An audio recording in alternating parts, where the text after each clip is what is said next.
It's California Edition. I'm Brad Pomerance. We are joined today by Jay Obernolte. He is the mayor of Big Bear, correct, but also a nominee for the California State Assembly. He was victorious, top two contender in the primary in June, advancing to the November general election. Congratulations. Thank you, Brad. I gotta ask, what went right? How'd you do it? You had a very crowded field. Yes, we had 10 competitors, right, 10 candidates, and 9 Republicans and 1 Democrat, and it was a lot of work. I'll tell you, it was the most stressful thing I have ever done in my life. I can imagine. We worked very hard. And, you know, I think it's fair to say the seat is considered a fairly Republican seat. So getting out of the primary was really the goal. And running against a Democrat would suggest, and you don't need to say this, I will, that you're likely to join some colleagues in Sacramento come December, January. We're not taking anything for granted. Right. I'm going to still campaign very hard through November. But do give me a sense of how you were able to do it. Because look, you know, Big Bear is a beautiful community. It's a smaller community. How many residents in Big Bear? 6,000 full-time. Yeah, 6,000. And the district covers about 450,000 people. That's right. You know, so you had to appeal to much more than just your friends in Big Bear. Yes. So, and geographically, the district is massive. Enormous. So what did you do? I mean, how'd you do it? Oh, we did a few things. One of the things we did that was really successful is about 6 weeks out from the primary, we sent out an invitation to every Republican and declined to state voter in the entire district, inviting them to a series of pancake breakfasts that we had. In Big Bear or throughout? No, throughout the district. We Right. had one Needles, we had one Barstow, we had one Hesperia, we had Victorville, Sure. we had one Apple Valley.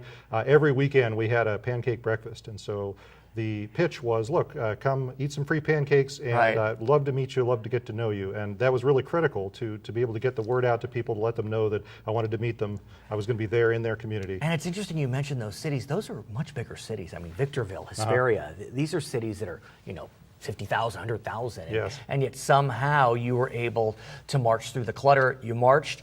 Talk to us about what you are doing now in the run-up to the general election. Oh, very similar things. Still making sure that we're getting the word out. We want everyone to know that I'm interested in their opinions. I'm interested in getting to know who they are. Right. I'm committed to being a good representative for their community. And what are their opinions? What are the constituents saying to you? It's a very interesting time. We mentioned this before.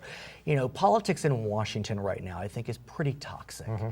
My sense, and I don't mean to be Pollyanna, in Sacramento, it's not so bad. I mean, there are just differences of agreement. I mean, it's not as if everyone's singing Kumbaya, but things are getting done somehow, some way.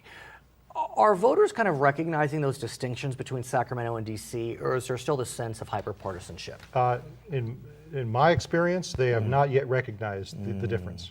And really, that's one of the messages that they have for us, for everyone that's in politics in California is, and this is the voter talking, look, we don't care if you disagree, we want you to get things done.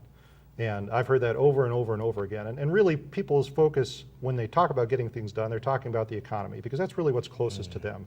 They want to make sure that they've got the money to pay their rent or pay their mortgage, that they've got jobs, that they see their community flourishing instead of decaying. So how do you, as a member of the Republican caucus, in a state that is overwhelmingly Democrat in Sacramento, how do you get things done? What's the strategy to work with your friends on the other side of the aisle? Well, I mean, I think you have to be very clear about what your goals are going to be. And to me, there are two different jobs as an assemblyman. Sure. There's the legislative job, which I Right. think is the one that you're talking about, where you're voting on issues, you're Right. passing bills. But there's also the ministerial part of the job, which is where you are the liaison and the representative for your community before all of the different state agencies. So when you have a constituent that is having a problem with the Franchise Tax Board or the Employment Development Department or the AQMD because they want a permit to open a business, you need to be able to have the relationships to put your arm around that constituent and say, okay, well, let me walk you over to the head of that department. I'm sure we can get this worked out. And one could argue that that side of the job will become more easy in the wake of term limit reform, which will allow members to stay in Sacramento for 12 years in the same house if they so choose. Whereas people were coming in and out 6 years. I mean, there was a total of 14, but it was only 6 in one house, 8 in the other. And so you can build those relationships. But back to the legislative side, I mean, that is also an important element, being a strong constituent advocate. I mean, look what happened to Mr. Eric Cantor, the future Speaker of the United States House. He lost some because someone argued that he was not strong on the constituent side. So on the legislative side, How do you work with your friends on the Democratic side? What do you hope to do? I mean, you're not there yet, I know, but what do you hope to do? Well, I have a long list of things that I would hope to do, mostly centered around, because my background is in business. Right. And my background is in local government. And so Right. I'm a strong advocate of local government and a strong advocate of improving the business climate in California. And let's talk about the business climate.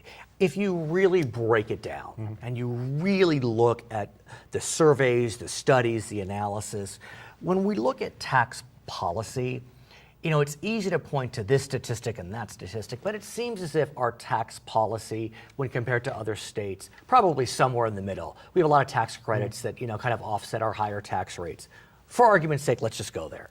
On regulation, though, it's really hard to deny that we're at the bottom. Absolutely. You know, that's hard to deny. That our regulatory environment is, I guess the word would be business unfriendly. Now, there are some advantages to that. We have a beautiful coast, we have clean air, but that causes some frustrations. Right. So talk to me about the regulatory environment, what you hope to see and do. Well, I mean, I think that there is a sweet spot in between over-regulation and too little regulation, because as you point out, in too little regulation, that is a danger. Right, and think about Big Bear. I mean, beautiful. Exactly, right. I mean, you need regulation to keep Big Bear beautiful. Yeah, but you have to also, I mean, I think it's pretty clear that the pendulum has swung too far the other way in California.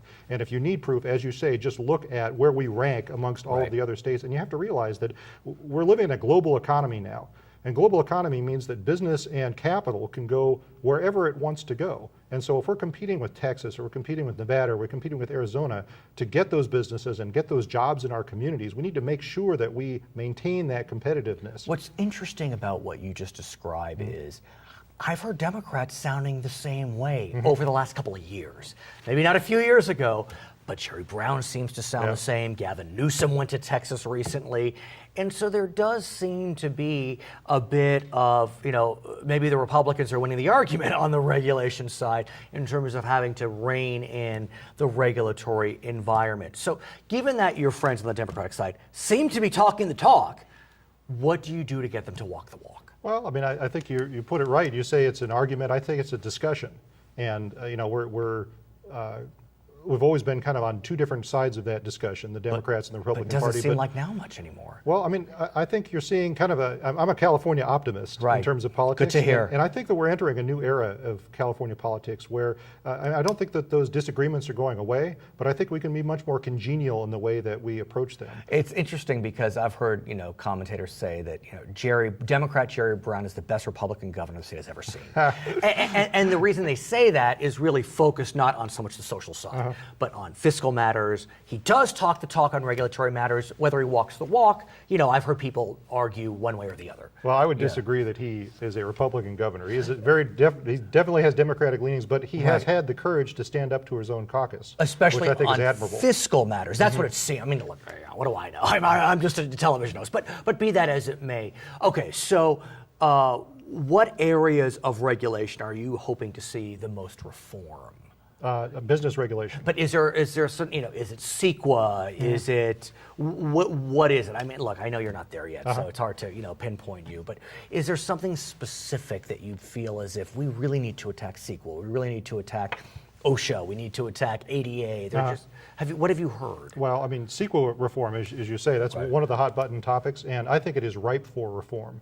Because I think that you're for the first time, you might get some bipartisan support over the next couple of years. The governor has said he wants CEQA reform. We've got CEQA reform for big bucks, you know, but we haven't seen CEQA reform for, you know, the littler guys. And CEQA is being used, you know, from what I'm told, as a weapon. Sure. I mean, literally, it's a weapon in litigation. One way or the other, it's not good for our society when the people that benefit from regulations like CEQA are the lawyers. You know, CEQA exists to protect the environment from encroachment by development. You know, it should not be lining the pockets of attorneys. His name is Jay Obernolte. He is the mayor of Big Bear and a nominee for the California State Assembly in the what number district? 33rd. 33rd. I'm Brad Pomerance. It's California Edition.